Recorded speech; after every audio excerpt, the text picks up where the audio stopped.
His Excellency, Mr. Antonio Guterres, Secretary General of the United Nations, Her Excellency, Madam Annalena Baerbock, President of the United Nations General Assembly, His Excellency, Mr. Moses Abelian, Under-Secretary General for General Assembly and Management, Excellencies, Heads of States, Heads of Governments, distinguished delegates, ladies and gentlemen. It is indeed a great honor for me to stand in this august General Assembly Hall among leaders and representatives who represent almost all of humanity. We differ in race, religion, and nationality, yet we gather together today as one human family. We are here first and foremost as fellow human beings, each created equal, endowed with unalienable rights to life, liberty, and the pursuit of happiness. The words of the United Nations Declaration of Independence have inspired democratic movements across continents, including the French Revolution, the Russian Revolution, the Mexican Revolution, the Chinese Revolution, and Indonesia's own struggle and journey to freedom. It also gave birth to the Universal Declaration of Human Rights, adopted by the United Nations in 1948. All men are created equal was the creed that opened the way to unprecedented global prosperity and dignity. And yet, in our own era of scientific and technological triumphs, an era capable of ending hunger, poverty, and environmental ruin, we also continue to face today grave dangers, challenges, and uncertainties. Human folly, fueled by fear, racism, hatred, oppression, and apartheid, threatens our common future. My country knows this pain. For centuries, Indonesians lived under colonial domination, oppression, and slavery. We were treated less than dogs in our own homeland. We Indonesians know what it means to be denied justice and what it means to live in apartheid, to live in poverty, and to be denied equal opportunity. We also knew what solidarity can do. In our struggle for independence, in our fight to overcome hunger, disease, and poverty, the United Nations stood with Indonesia and gave us vital assistance. Decisions made here based on human solidarity by the Security Council and this Assembly gave Indonesia independence, international legitimacy, opened doors, and supported our early development through the efforts of the United Nations Children Fund, the United Nations Food and Agriculture Organization, the FAO, the World Health Organization, and many, many other United Nations institutions. And because of that, Indonesia today stands on the cusp of shared prosperity and greater equality and dignity. Madam President, Excellencies, our world today is driven by conflict, injustice, and deepening uncertainty. Every day we witness suffering, genocide, and blatant disregard for international law and human decency. In the face of these challenges, we must not give up. As the United Nations Secretary General said, we cannot give up. We cannot surrender our hopes or our ideals. We must draw closer, not drift apart. Together we must strive to achieve our hopes, our dreams. The United Nations was born from the ashes of the Second World War that claimed scores of millions of lives. It was created to secure peace, security, justice, and freedom for all. We remain committed to internationalism, to multilateralism, and to every effort that strengthens this great institution. Today, Indonesia is nearer than ever before to meeting the sustainable development goals of ending extreme poverty and hunger. Because years ago, this very chamber chose to listen and uphold social and economic justice. We will never forget. And today, we must never be silent while Palestinians are denied that same justice and legitimacy in this very hall. Excellencies, Thucydides warned, the strong do what they can, the weak suffer what they must. We must reject this doctrine. The United Nations exist to reject this doctrine. We must stand for all, the strong and the weak. Might cannot be right. Right must be right.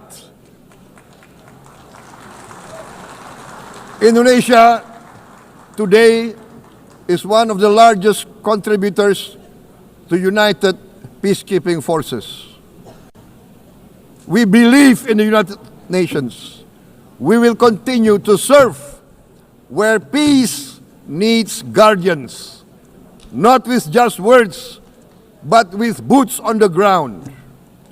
If and when the United Nations Security Council and this great assembly decide Indonesia is prepared to deploy 20,000 or even more of our sons and daughters to help secure peace in Gaza or elsewhere,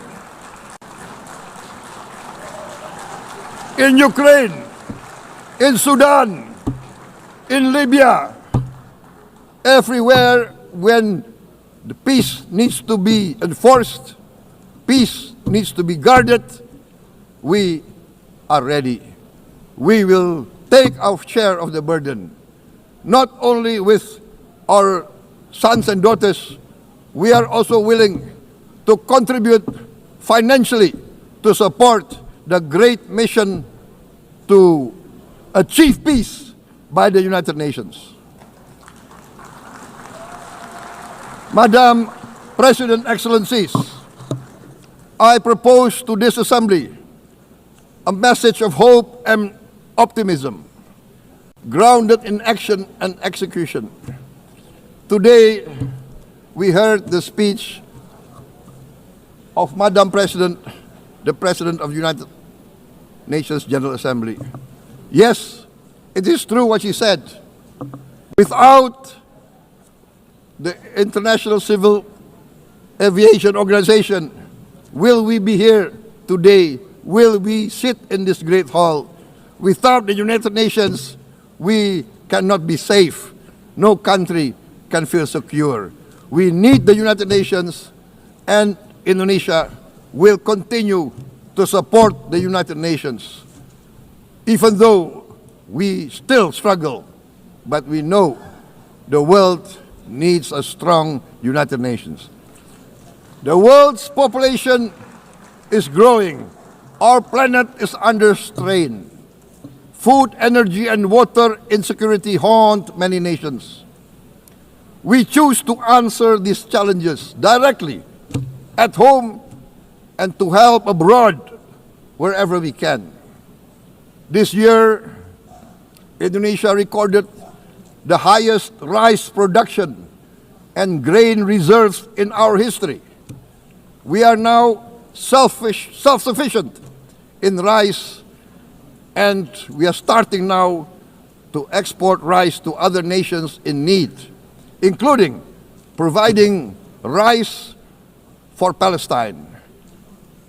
We are building resilient food supply chains, strengthening farmer productivity, investing in climate-smart agriculture to ensure food security for our children and for the children of the world.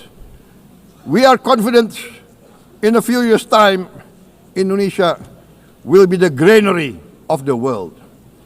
As the world's largest island state, we testify before you that we are already experiencing the direct consequences of climate change, particularly the threat of rising sea levels. The sea level on the north coast of our capital city is increasing by 5 centimeters every year. Can you imagine in 10 years? Can you imagine in 20 years? For this, we are forced to build a giant seawall, 480 kilometers in length. It will take us maybe 20 years, but we have no choice. We have to start now. Therefore, we choose to confront climate change not by slogans, but by immediate steps. We are committed to meeting our 2015 Paris Agreement obligations. We aim to achieve net zero emission by 2060, and we are very confident we can achieve net zero emission much earlier. We aim to reforest more than 12 million hectares of degraded forest, to reduce forest degradation, to empower local communities with quality green jobs for the future. Indonesia is shifting decisively from fossil fuel-based development towards renewable-based development. From next year, most of our additional power generation capacity will come from renewables. Our goal is clear: to lift all of our citizens out of poverty and make Indonesia a hub for solutions to food, energy, and water security. Madam President, Excellencies, we live in a time when hatred and violence can seem to be the loudest voices. But beneath this loud noise lies a quieter truth that every person longs to be safe, to be respected, to be loved, and to leave a better world to their children. Our children are watching. They are learning leadership not from textbook, but from our choices. Today, still, a catastrophic situation in Gaza is unfolding before our eyes. At this very moment, the innocent are crying for help, are crying to be saved. Who will save them? Who will save the innocent? Who will save the old and women? Millions are facing danger at this very moment. As we sit here, they are facing trauma. They are facing irreparable damage to their bodies. They are dying of starvation. Can we remain silent? Will there be no answer to their screams? Will we teach them that the human family can rise to the challenge? Madam President,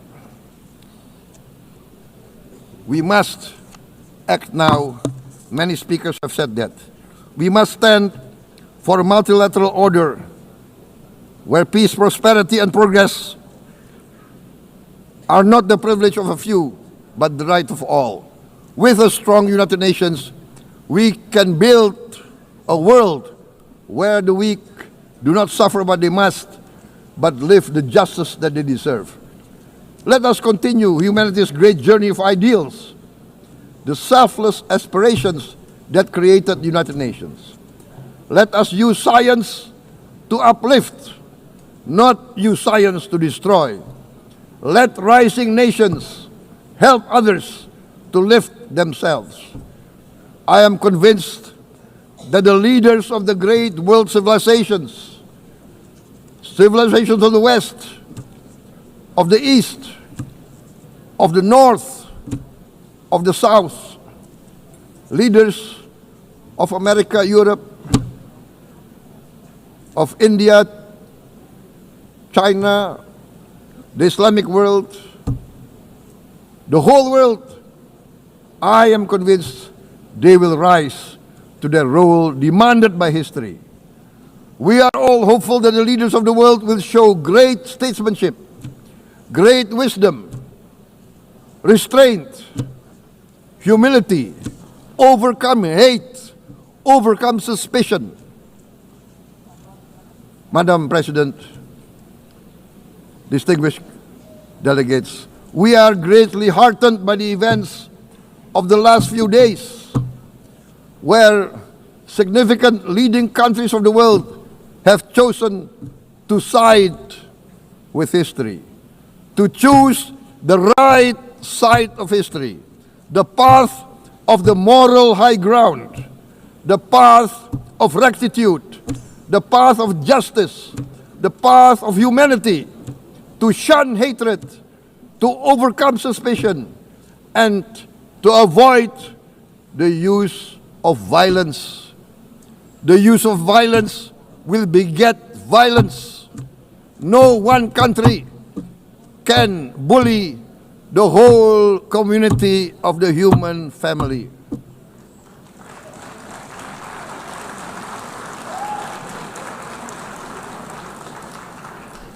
We may be weak individually, but the sense of oppression, the sense of injustice has proven in the history of mankind that this sense of injustice, this sense of oppression will unite into a strong force that will overcome this oppression, that will overcome this injustice. To close, I would like to reiterate again Indonesia's complete support for the two-state solution in Palestine. We must have an independent Palestine, but we must also recognize, we must also respect, and we must also guarantee the safety and security of Israel. Only then we can have real peace, and no longer hate and no longer suspicion. The only solution is this two-state solution. Two descendants of Abraham must live in reconciliation, peace, and harmony. Arabs, Jews, Muslims, Christians, Hindus, Buddhists, all religions, we must live as one human family. Indonesia is committed to being part of making this vision a reality. Is this a dream? Maybe, but this is the beautiful dream that we must work together towards. Let us work towards this noble goal. Let us continue humanity's journey of hope, a journey started by our forefathers, a journey that we must complete. Thank you. Wassalamualaikum warahmatullahi wabarakatuh.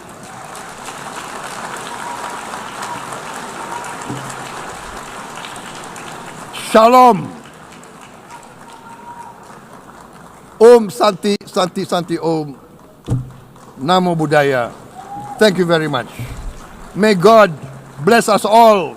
May peace be upon us. Thank you very much. Thank you. On behalf of the Assembly, I wish to thank the President of the Republic of Indonesia,